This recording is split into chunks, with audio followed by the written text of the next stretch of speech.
warahmatullahi wabarakatuh. Bismillahirrahmanirrahim. Alhamdulillahirabbil alamin. Wassalatu wassalamu ala sayyidina Muhammadin asyrafil mursalin sayyidina wa maulana Muhammadin wa ala alihi wa sahbihi ajma'in. Amma ba'du, fa inna asdaqal hadithi kitabullah wa khairul hadi hadi Rasulillah wa syarrul umuri muhdatsatuha fa inna kulla muhdatsatin bid'ah wa kulla bid'atin dhalalah wa kulla dhalalatin finnar. Al-Fatihah.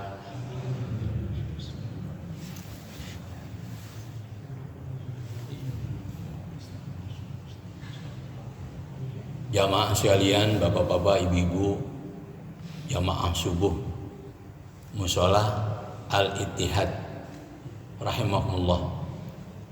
Wabil khusus para asatidz tokoh masyarakat, terutama segenap pengurus DKM. Mudah-mudahan kita masuk dalam hadis Nabi, ya Allah berkailah umatku di waktu pagi. Amin ya rabbal alamin.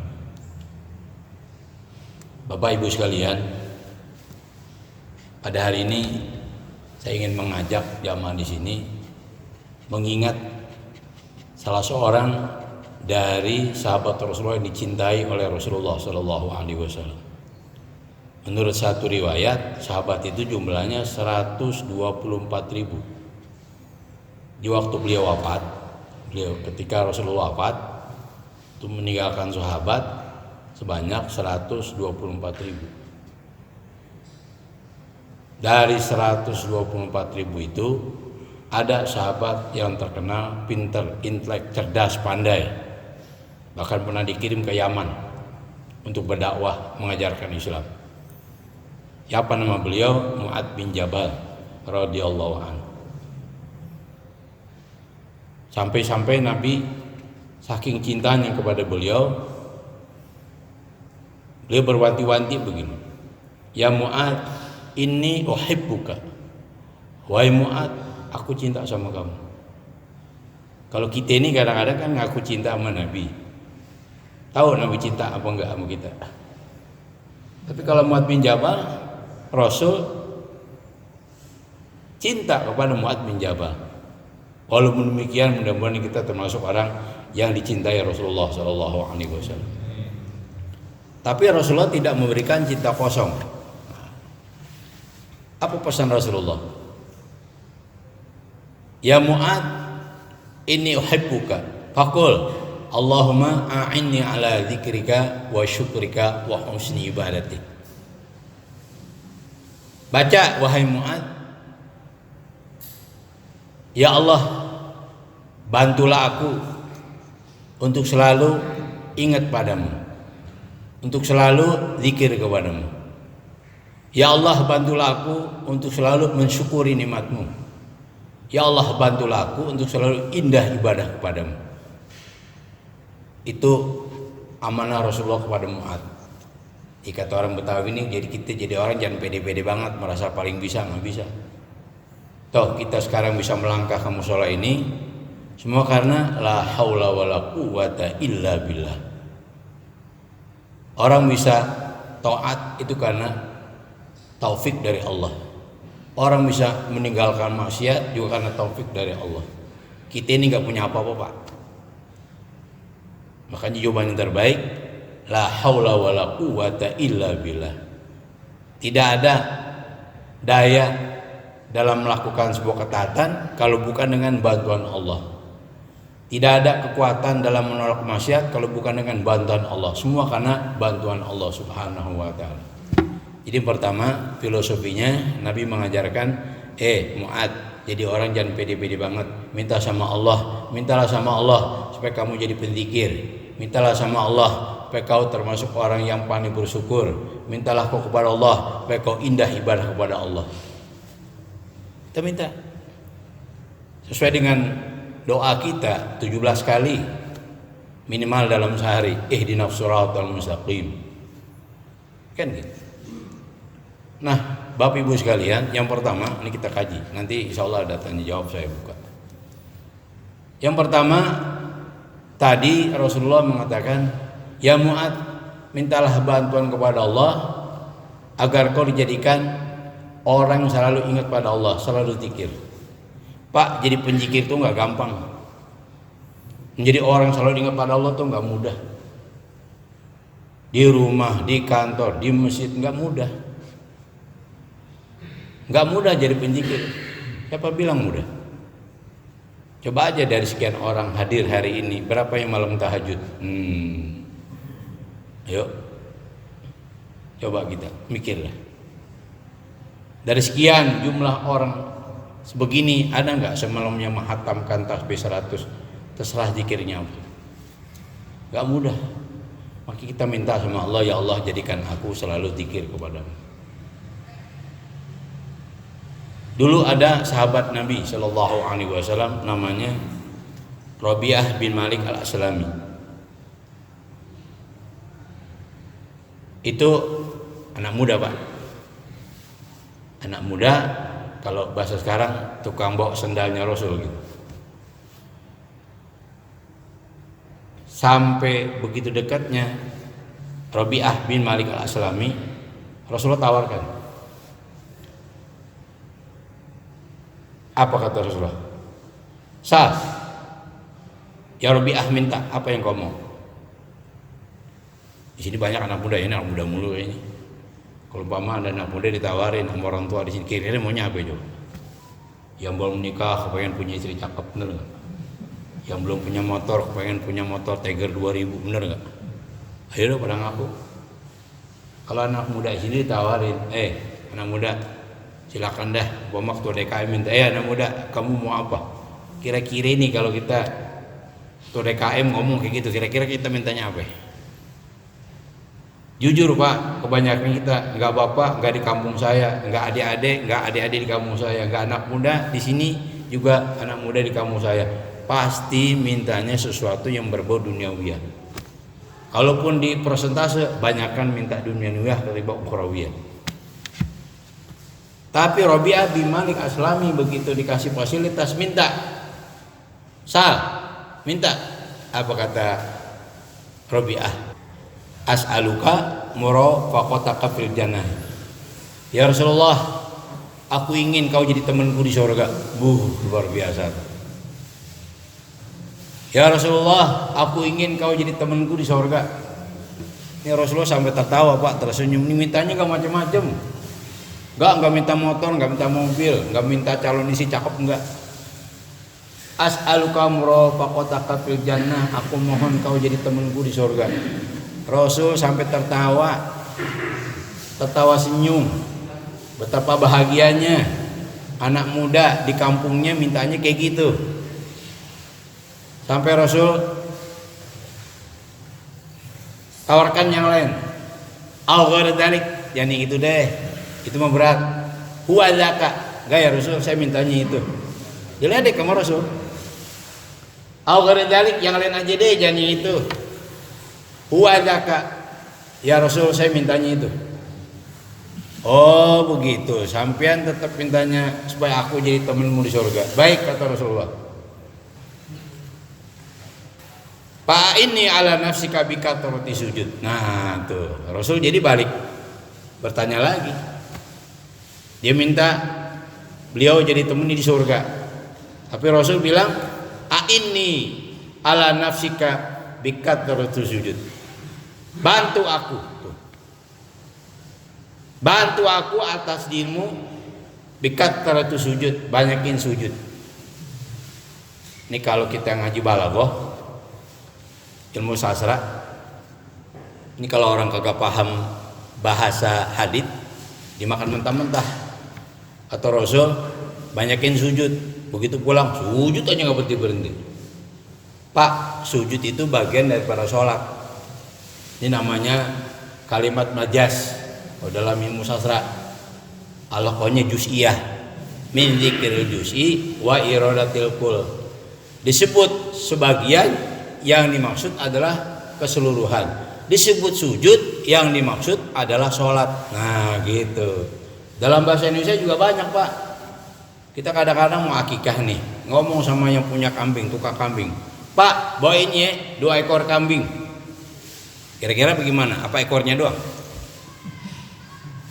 Itu kalau tukang kambing yang bodoh nggak paham bahasa, tahu-tahu dibawain pakai nampan 2 ekor kambing. Benar apa benar tuh? Salah. Disebut ekor, ini maksud adalah seutuhnya kambing. Nah, tuh dalam bahasa Indonesianya banyak.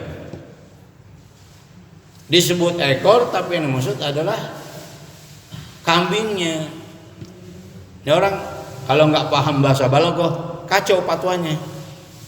Jadi maksud hadis itu, maksud ajaran Rasul itu kepada Rabi'ah bin Malik Al-Aslami, banyakin sholat. Lalu sholatnya sholat apa? Apa mungkin sholat wajib dibanyakin? Kali gitu subuh 2 rakaat jadi 4, salah juga. Kali gitu maghrib jadi 4 rakaat. Kali gitu isya jadi kelipatan 2, 8 rakaat. Bukan itu. Yang dimaksud dengan banyakin sholat di sini adalah sholat sunnah. Jadi kalau sampean kepengen aku jadi temenmu di surga, banyakin sholat sunnah. Begitu. Wah, sholat sunnah banyak pak. Dari mulai qobliyah, ba'diyah, kita runtut dari mulai subuh dah. Subuh ada qobliyah, kemudian sholat subuh, ba'diyah nggak ada, ntar begitu matahari naik aja baru masuk sholat duha. Bahkan ada yang mengajarkan sholat isyraq, sholat duha. Di situ dari mulai duha sampai menjelang zuhur, asal bapak mau dah sholat mutlak. Imam Hasan, cucunya Rasulullah Shallallahu Alaihi Wasallam, beliau nggak kurang setiap hari 1000 rakaat. Kayak apa juga? Ini sholat doang. Banyak tuh rentang waktu antara duha sampai menjelang zuhur. Bapak mau sholat hajat, bapak mau sholat tasbih, macam-macam.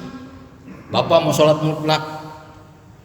Itu kerjaan para auliaullah, kerjaan para wali itu sholat mutlak. Niatnya mudah, cuman usolli, udah gitu aja, udah sholat 2 rakaat, 2 rakaat, 2 rakaat. Dia nggak mau tuh tersisa waktunya buat ngobrol ngomong. Tapi kita jangan contoh, kita bukan di situ makomnya ya. Ntar ditendang sama bini gitu. Woi sholat mulu, kerja sono, dikata gitu. Ini orang-orang yang sudah selesai urusan duniawiyahnya, ya.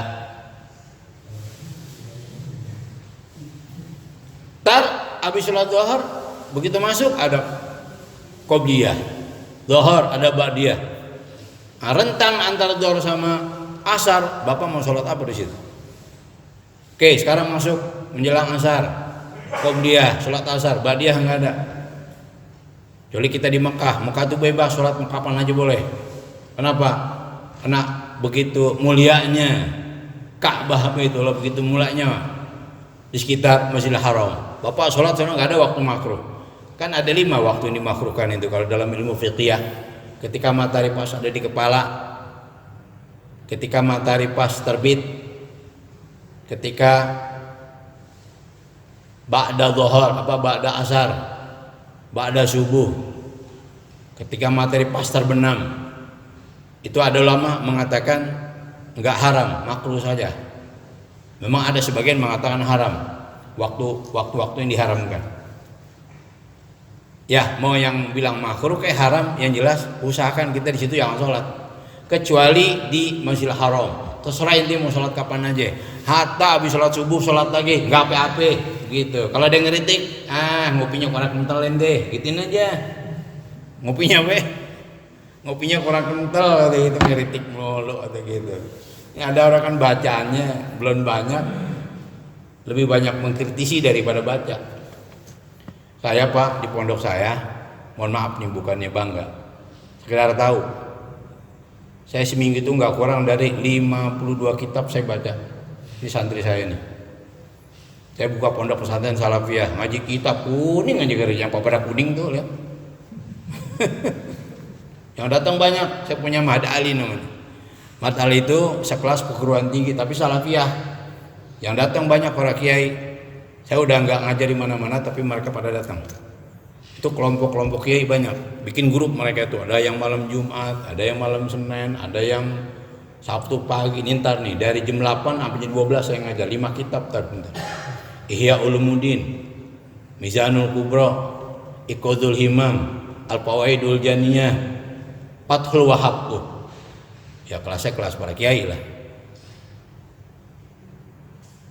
Sekarang kan puyeng banget Pak. Saya ngaji sampai ke Maroko. Lah kalau saya nggak baktikan ilmu saya, siapa yang nelen ntar? Makanya dulu ada tabiin namanya Said bin Musayyab. Itu Said bin Musayyab sampai minta pindah sama orang-orang situ tokohnya. Pindahin aneh dong dari kampung ini. Emang kenapa? Nggak ada yang mau ngaji. Bamba begitu. Orang Pak kalau banyak ilmu nggak ngajar, stres dia. Pertama stres, ya gue dapat pahala dari mana nih, kan begitu. Bener nggak? Jadi bukan cerita orang sekarang aja. Said bin Musayyab pernah minta pindahin saya dong dari kampung ini, mah kenapa orang pada kagak mau ngaji? Tuh bayangkan. Alhamdulillah berkah. Saya punya pondok pesantren namanya At-Tibyan namanya. Nggak ada sekolahnya, ngaji aja. Kalau anak SMA bisa ngambil ntar paket apa namanya itu. Kalau nggak pakai sholat atau ujian baik gitu kan. Itu ada. Silakan dah kalau mau mencoba silakan. Tapi ngaji aja udah. Ya ada kurikulumnya Pak. Dah. Itu begitu tuh. Kan luar biasa. Tadi tuh rentang antara Zuhur sama asar. Banyak sholat di situ kalau kita mau kerjain. Oke, sekarang karena kita bukan di Mekah, ba'da asar nggak ada. Gitu mau maghrib, qobliyah, maghrib, ba'diyah. Di situ banyak sholat. Ada namanya sholat awwabin namanya itu.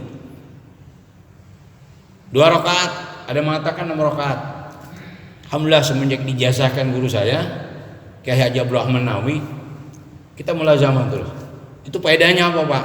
Kita minta sama Allah supaya iman kita dijaga ketika kita hidup dan kita makanya doanya Allahumma inni astaudiuka imani fi hayati wa ba'da mamati fahfadz walayya innaka ala kulli syai'in qadir. Ya Allah, aku titip imanku, pelihara ya Allah ketika aku hidup dan ketika aku mati. Kita minta sama Allah, kita titip iman kita kepada Allah Subhanahu wa taala. Kan godaan paling berat Pak terakhir sakaratul maut. Emang dikira enggak digoda tuh? Kadang-kadang ada iblis yang jahat datang tuh ketika sakarat. Ya ampun. Kayak apa coba? Maka kita minta ya Allah, saya titip imanku ketika aku masih hidup dan ketika aku nanti wafat. Begitu. Itu faedahnya tuh. Salat awwabin namanya. Apalagi salat wudu. Nah, pernah kerjain enggak salat wudu? Salat wudu 2 rakaat itu. Jadi itu kan kerjaan siapa? Kerjaan Bilal bin Rabah. Ada satu riwayat waktu Nabi Mi'raj itu dilihat ruhnya ada di sorga Bilal bin Rabah. Nabi bengong, ya ampun Bilal, orangnya belum meninggal ruhnya udah ada di sorga. Paling tidak Allah menggambarkan tentang derajatnya Bilal bin Rabah. Satu riwayat mengatakan Nabi ngedenger terompah. Tahu terompah nggak? Pak, bakyak. Lu orang kan nggak pakai sendal, pakai bakyak. Nabi dengar tuh bakyaknya Bilal ada di sorga. Penasaran nih Nabi, apa sih yang dikerjain oleh Bilal? Ketemu. Ya Bilal, luar biasa kamu. Kamu masih hidup. Tapi terompahmu aku sudah dengar di sorga. Apa yang kamu amalkan? Begini ya Rasul, saya kalau habis wudu sholat 2 rakaat. Nabi nggak bilang bid'ah, sesat, haram, enggak. Tuh lihat tuh. Diginiin sama. Cakep. Sampai akhirnya Rasul tetapkan. Nah kalau sudah ditetapkan bukan lagi perbuatan Bilal, tapi takrir Nabi sesuai definisi hadis. Mawal hadis maja'ani Nabi sallallahu alaihi wasallam kaulan au fi'lan au takriran au sifatan au halan. Apa yang datang dari Nabi berupa ucapan atau perbuatan atau penetapan atau sifat. Ini kan penetapan namanya. Yang dikerjakan Bilal kemudian distempel oleh Rasul. Nah, contoh lagi waktu peperangan, sahabat mungkin lapar, nggak ada yang bisa dimakan, akhirnya makan dop. Apa ya? Dop itu bukan biawak, kayak model kadal Arab namanya. Ini orang mengartikan dop biawak, akhirnya biawak bertangkap-tangkapin dimakan. Bukan, dop itu bukan apa? Bukannya biawak, semacam biawak. Itu orang bilang kadal Arab, gede lah. Kalau kadal kecil apa itu? Ya, kayak biawak emang modelnya. Silakan Bapak klik itu karena mau udah canggih dah, lihat aja di YouTube. Kayak apa sih, Dok? Itu Rasul nggak ajarkan, tapi akhirnya apa? Mereka cerita Rasul ngelarang tidak, ngebolehin tidak. Berarti kan hukumnya boleh.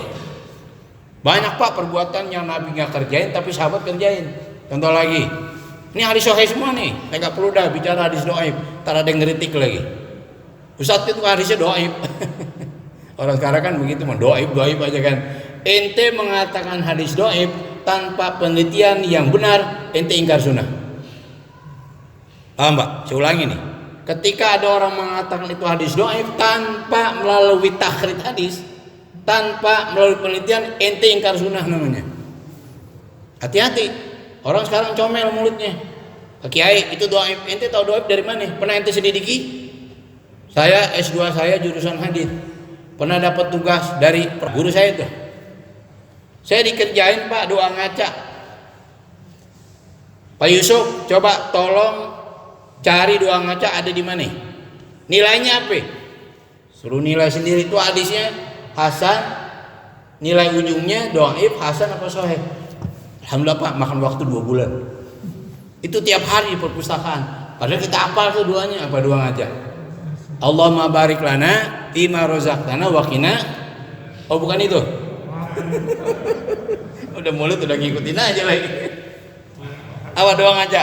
Allahumma kama hassanta khalqi fahasin huluki. 2 bulan baru ketemu tuh nilainya. Wah gampang Pak, Masya Allah. Itu pun nilainya B+. Dan nyaris 1-2 kelas ditolak semua. Kenapa? Udah capek 2 bulan main di perpustakaan, ujungnya cuma dapat B+, bahkan sebelumnya ditolak. Akhirnya protes tuh. Kan kalau masuk kan nyari nilai ya. Pak dosen, kenapa ini kami ditolak? Ente nggak melampirkan rujukan. Ya Allah Pak, balik lagi ke perpustakaan. Seminggu tuh kita minta di Manjama, di UIN, kemudian sampai di Livia. Kita minta tuh fotokopi, harus ada lampirannya coba. Kayak gitu 2 bulan. Nah orang sekarang tanpa menyelidiki bilang doaib ingkar sunnah ente. Wah kalau anda bahas panjang nih. Itu ada namanya sahabat Nabi. Nabi nggak ngajarin. Tiba-tiba begitu Nabi sholat langit kebuka. Ini kayak gini kan langit kebuka tuh Pak tuh. Tuh langit kan tuh. Ada awan. Bapak bisa tembus pandang itu. Dari musola awan kelihatan, bayangkan coba. Di kampung gue nggak ada. Langit kebuka. Sampai Rasul nanya, ini ada apa ini? Siapa yang baca sesuatu? Akhirnya nunjuk saya Rasul. Kamu baca apa? Pak, kita kalau habis takbir kan Allahu Akbar. Kalau dulu kan langsung baca iftitah. Ini beliau nggak kreatif. Allahu Akbar, diterusin Allahu Akbar kabira walhamdulillahi katsira wa subhanallahi bukratan wa asila. Gara-gara itu tuh langit kebuka. Sampai akhirnya cakep ente, langit apa kebuka gara-gara ente, ditetapkan oleh Nabi. Tuh. Jadi jangan sembarangan ngomong. Ya. Ya Allah, tuh 2 bulan Pak saya. Nama dosennya Profesor Dr. Mustafa Yaqub MA almarhum. Ampun Pak. Udah. Tuh antara lain ya, Rasul kepengen kita ini jadi penzikir. Pak, di Al-Quran tuh banyak ayat begini Pak. Dulu ceritanya ada kiai, ada santri. Itu kata kiainya itu di Al-Quran banyak un. Kira-kira kamu yang mana? Ada muslimun, ada mutawakilun, ada solihun, ada al-mukhlisun, ada al-mu'minun. Di kiai bercanda. Itu dari sekian kira-kira kita masuk yang mana coba? Coba kalian kira-kira yang pantas masuk di mana? Oh, santri ditanya begini diskusi Pak. Udah kita ini aja dah. Al-mutawakilun. Begitu mau lapor kiai, berat kayaknya jadi orang tawakal ya. Kalau kita kadang-kadang sok naruh motor, belum apa-apa udah tawakal kagak dikunci. Nggak pas, udah nggak pas.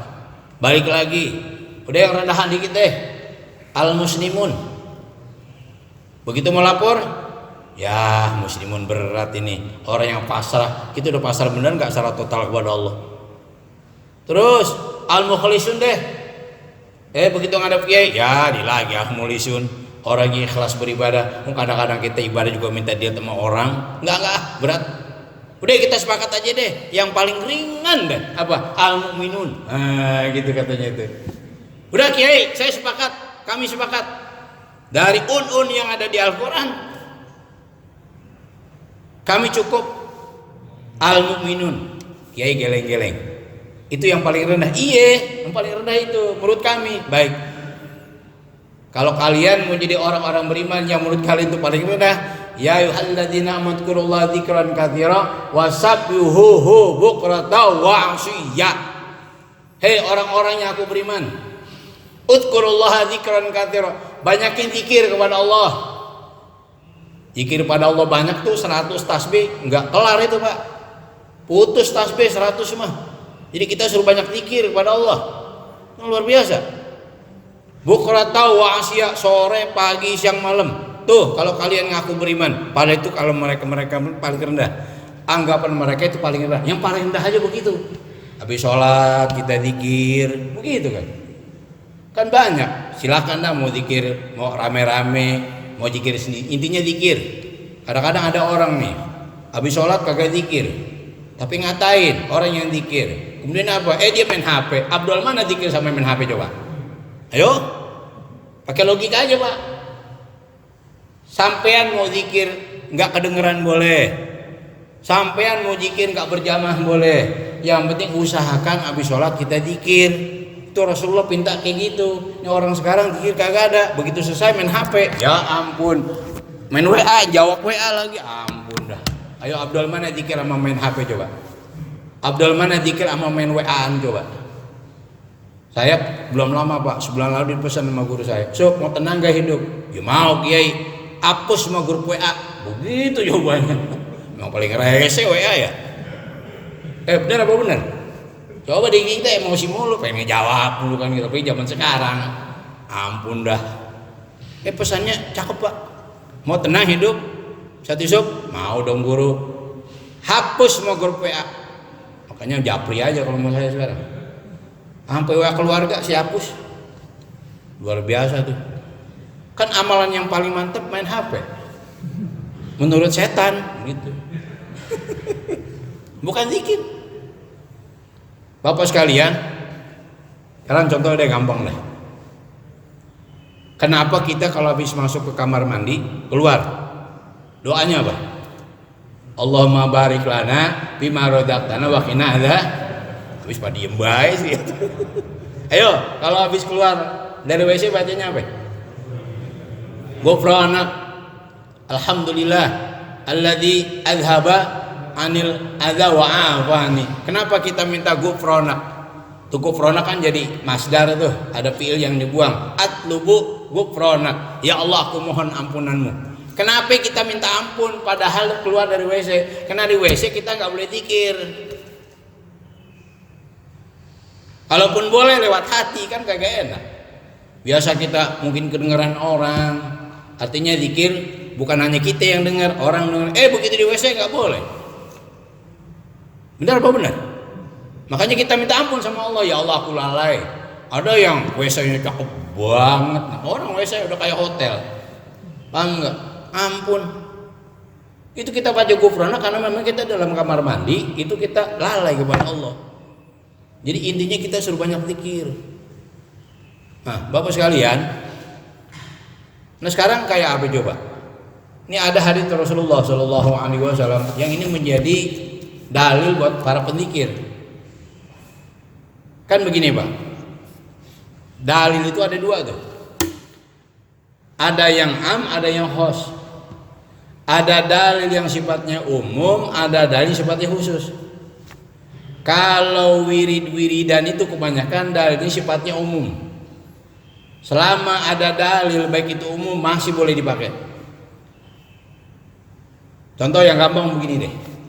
Ada sebuah hadis, ini hadis sahih riwayat Imam Muslim. La yaqudu qaumun yadhkurunallaha azza wajal illa hafathumul malaikah wa ghasyiyatuhum rahmah wa nazalat alaihim sakinah wa dzakarumullah fi man indah. Tidaklah satu kaum duduk berzikir kepada Allah melainkan akan dikitari oleh malaikat dan kasih sayang meliputi mereka, bahkan ketenangan turun kepada mereka, dan Allah sebut orang tersebut di sisinya. Maksudnya kita diceritain di hadapan malaikat. Nabi bilangnya kayak gitu. Siapa yang kumpul zikir? Nah, kalau umpama hadits ini diserahkan sama Bapak, kira-kira Bapak membuat apa coba? Ayo, saya tanya. Tadi kita disuruh banyak zikir tuh. Kira-kira kalau diserahkan sama kita, kira-kira nih kita mau bikin apa coba? Yang penting intinya kita zikir. Makanya kalau Blasono NU banyak Pak model zikir, ada tahlilan, ada istighosahan, ada ratiban, ada sakbanan, ada maulidan. Itu semua dalam rangka zikir. Bapak nggak akan bisa berdebat di wilayah ini, nggak bisa. Karena mereka pakai dalil am. Itu dalilnya hadis riwayat Imam Muslim.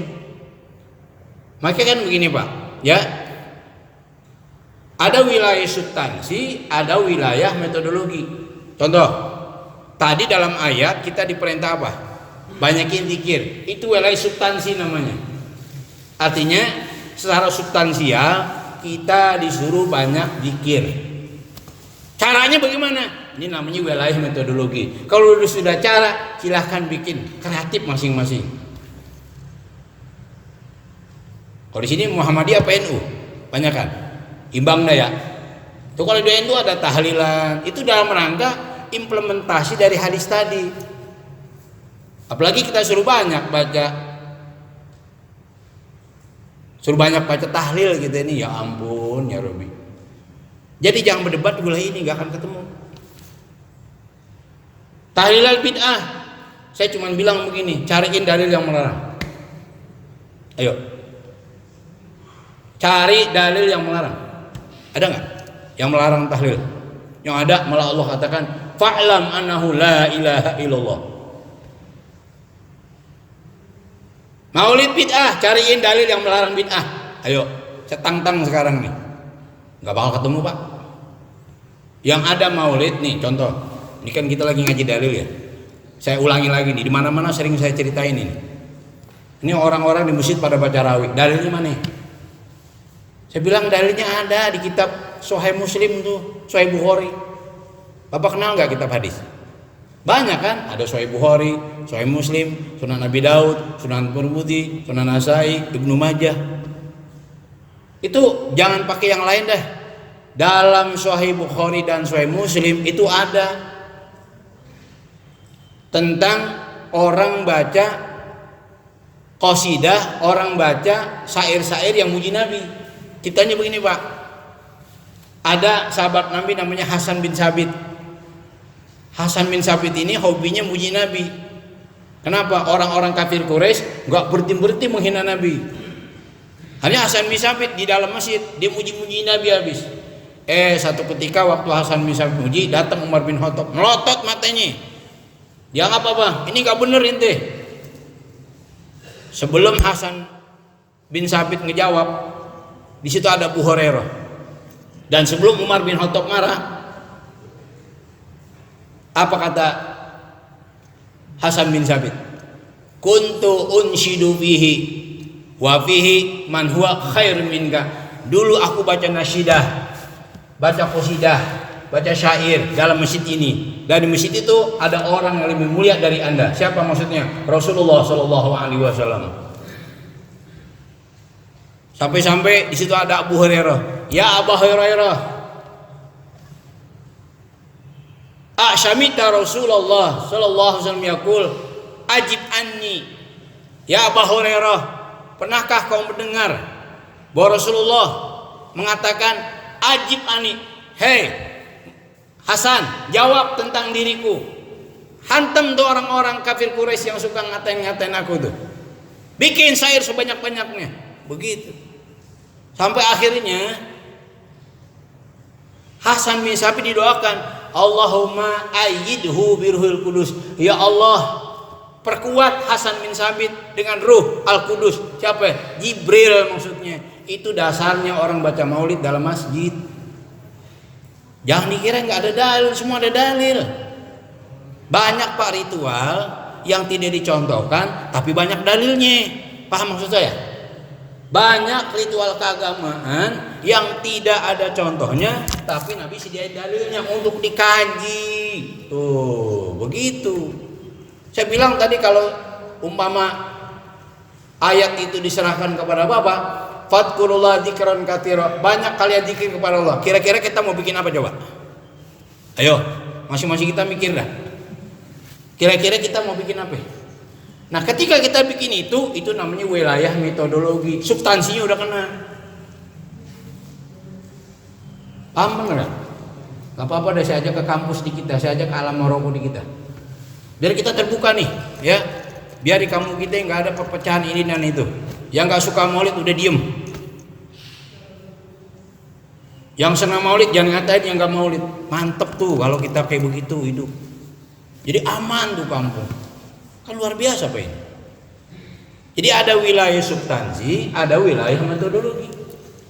Makanya orang NU tuh paling bisa menerjemahkan itu. Gitu. Bapak cari dalil khosnya nggak ada. Tapi setidaknya kata ulama, selama ada dalil, walaupun sifatnya am, itu boleh dipakai. Ini orang sekarang begini Pak, kadang-kadang saya suka gedeg juga itu. Dikit-dikit ngaku madzhab Syafi'i. Bapak kalau baca tuh anak saya lagi mondok di Mesir. Semester 5 udah di Al-Azhar. Tapi belum masih kangen sama bapaknya, tiap malam kadang-kadang ngaji sama saya. Lewat Zoom. Mesir. Dia emang dulu mengaji mulu sama saya. Akhirnya saya sediain Pak, kadang seminggu 3 kali. Baca apa? Bapak kalau baca jilid 1 di lempengan sholat id, di situ Imam Syafi'i menganjurkan supaya malam nisfu Sya'ban itu dihidupkan. Tuh dalilnya. Ngaku Imam Syafi'i tapi kagak baca gimana coba? Udah, jangan kalau ngopi yang ketelan dikit dah gitu ya. Kalau ngopi yang ketelan gitu. Paham maksud saya? Banyakin dalil. Lu saya mondok dari kecil Pak, dari keluar SD saya mondok. Ini mohon maaf nih, bukan pribadi. Terus saya mondok tadi tuh S1 saya, S3 di UIN. Berangkat lagi ke Maroko, mondok lagi. Udah S3 tuh lagi S3 saya cuti. Saya belajar sama syekh di sana. Luar biasa Pak. Begitu pulang perasaan saya nggak punya apa-apa. Saya hatam tuh depan guru saya. Ini ngaji talaki. Sahih Bukhari, Sahih Muslim, Sunan Abi Dawud, Sunan Tirmidzi, Sunan Nasai, Sunan Ibnu Majah. Hatam saya depan guru saya baca. Kadang-kadang guru saya baca. Tuh ngaji dari jam 9 sampai jam 3 malam. Nanti kuat nggak? Lah saya jamir kagak kuat. Guru saya kuat banget Pak. Kagak gerak-gerak begini aja udah. Ya ampun. Apa? Ngaji hadis. Jadi saya dapat ilmu bukan dari WA. Bapak kalau ngaji agama tuh talaki biar ketemu sama guru. Rasulullah ngaji sama Jibril talaki ketemu. Kadang-kadang tar Ramadan Rasulullah nyetor bacaan. Tapi kadang kalau baca Quran jangan cepet-cepet. Tuh Jibril ngomong begitu. Paham enggak? Warattilil Qur'ana tartila. Entar Nabi. Makanya kan Pak, surah pertama apaan? Iqra. Tapi kenapa Iqra? Ayat pertama turun kan Iqra ya. Tapi kenapa kok Iqra ada di nomor sekian? Ini namanya ilmu tauqifiyun, ilmu yang dasarnya adalah dari Jibril. Yang nyusun ayat itu Jibril, yang menamakan surah itu Jibril. Jadi begitu Al-Quran turun disusun nama Jibril, sehingga enak bacanya. Ujungnya sama, tuh badi namanya tuh. Qul a'udzu birabbin nas, sin semua. Begitu. Itu siapa yang nyusun? Yang nyusun itu adalah Jibril, Nabi nyetor. Itu talaki kan namanya, Nabi ngaji. Terus sahabat ketemu sama Nabi, ngaji. Nah, tabiin ketemu dengan sahabat. Atba tabiin ketemu dengan tabiin. Itu ngaji namanya talaki, ketemu langsung ngaji. Coba bayangkan Bapak kalau nanti ditanya sama Allah, Siapa guru kalian? Bapak berani jawab ngaji. Ya Allah, guru saya WA. Pantas lo PA. Dikata gitu benar. Benar apa benar? Nah, orang sekarang ulama bukan apa bukan, kepengaruh sama WA, ngaji sama WA. Jadi wajar kalau guru saya bilang, ente mau tenang gak hidup? Hapus semua grup WA. Intinya guru saya ngomong gini, ayo ngaji lagi sama saya. Ngerti Pak? Sampai palak saya ajarin ini, beliau tahu nih. Saya pesantren saya sampai ketua MUI Depok tuh mengatakan pusat kajian ilmu astronomi itu pesantren saya itu. Cuma saya bukannya 2 bulan doang, bulan Syaban sama bulan Ramadan. Ini santri saya ini jago-jago falaknya tuh. Kadang-kadang ada di pasar malak, bukan palak cuma ya. Jadi kalau belajar palak tuh metode klasik, metode apa? Metode modern, epimeri, silakan datang ke pesantren saya. Minimal 6 orang Pak. Bapak belajar falak susah, sama saya enggak. 2 jam jadi, asal dengerin aja selama 2 jam. Itu 2 jam baru melek doang. 2 jam kedua latihan, 2 jam ketiga puyeng begitu. Silakan bapak-bapak, tapi saya pengennya anak muda. Ya, ini anak muda saya demen banget tuh. Pak Kiai, saya mau belajar falak ya, minimal 6 orang. Bab nanti kita ngajinya begini, enggak monoton. Mereka berhadapan tuh. Ya, nanti ngitung bareng-bareng. Pak, si jago-jagonya orang yang falak tetap aja kalau masalah ngitung kadang-kadang mata suka Pak. Bener kan? Saya aja nih kadang-kadang kalau udah ngitung kapan terjadinya Syawal, tuh minta bantuan sama istri. Kadang santri saya hitungin. Karena masalah ketelitian kan, saya penting metodologinya gitu. Caranya yang saya ajarkan bukan cara ngitungnya. Kan ngitung ada kalkulator. Yang ribet lagi kalau ada desimalnya itu bagaimana nanganinya? Itu kan mahasiswa paling ngerti. Ya, silakan deh. Kalau nggak mau palak, belajar malak juga ada di rumah saya itu. Ya modelnya golok asah gitu.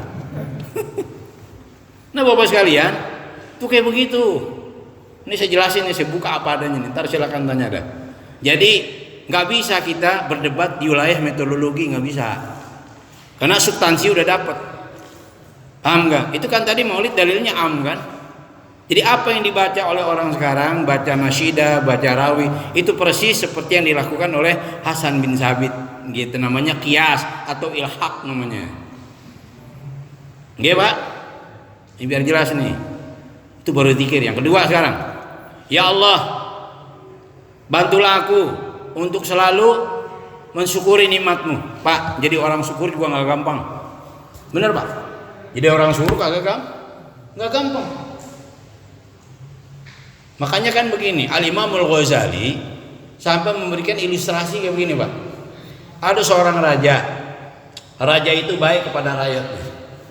Akhirnya masing-masing rakyat dikasih kuda.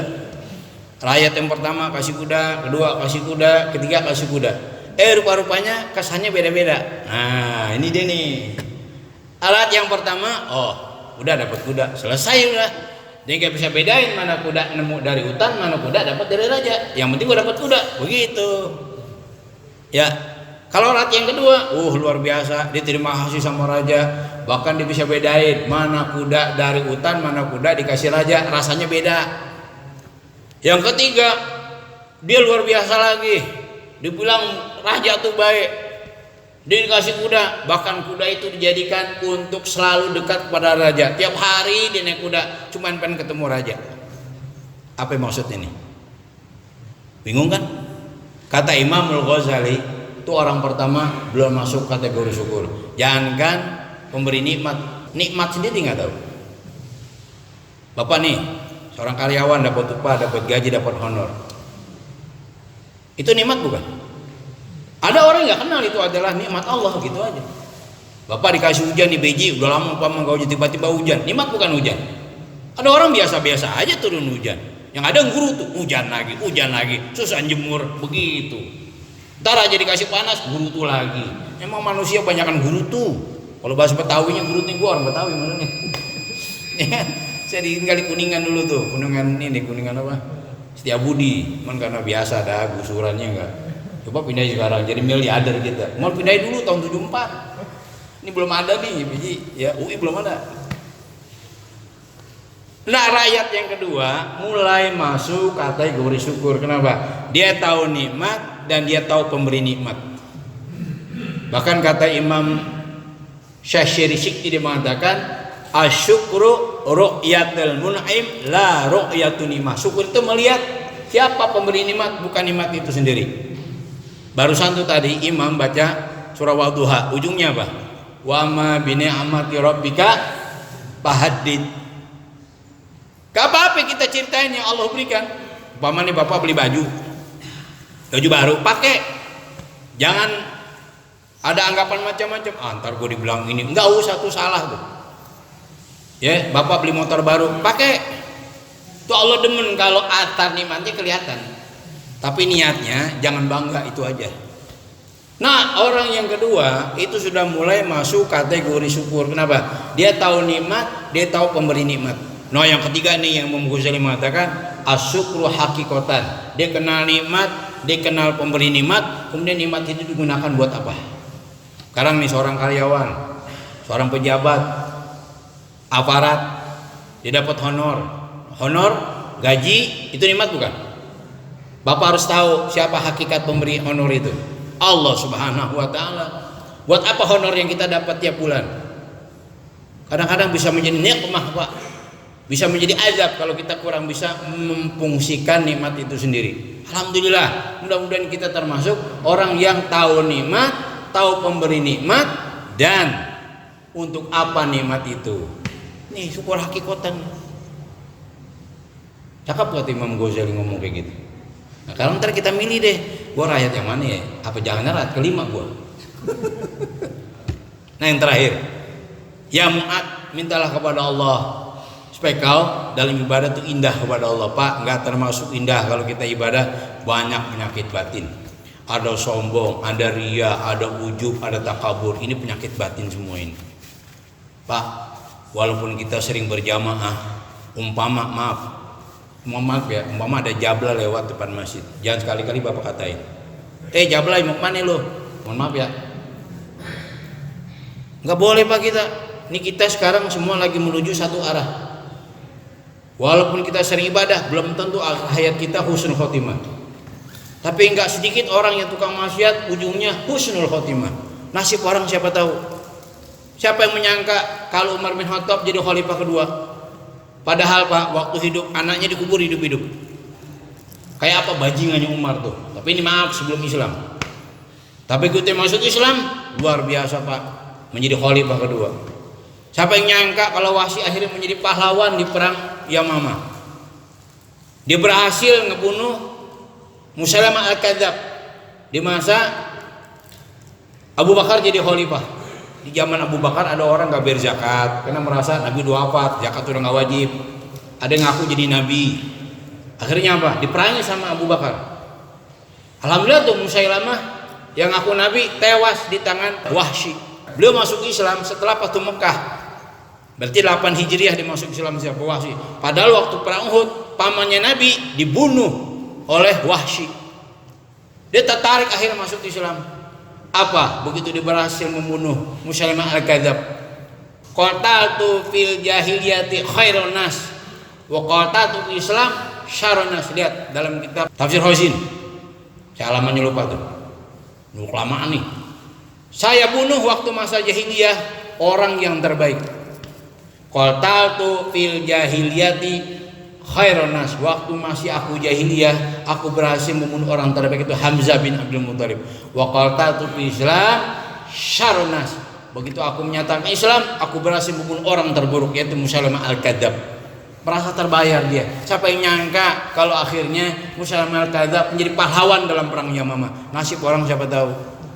Makanya sampai Ibnu Athaillah mengatakan apa? Ma'siyatun auratat dzullan wa iftiqaran khairun min ta'atin aurasastikbar. Saya ulangi nih. Ma'siyatun auratat dzullan wa iftiqaran khairun min ta'atin aurasastikbar. Maksiat yang ujungnya membawa ketaatan lebih bagus daripada taat yang membawa kesombongan pada kita. Kayaknya gua doang nih yang sholat jamaah lu mah payah. Enggak boleh, kita syukur aja. Ngajak orang bukan sombong Pak. Umpama nih teriak-teriak imam, pada sholat subuh itu kan sombong.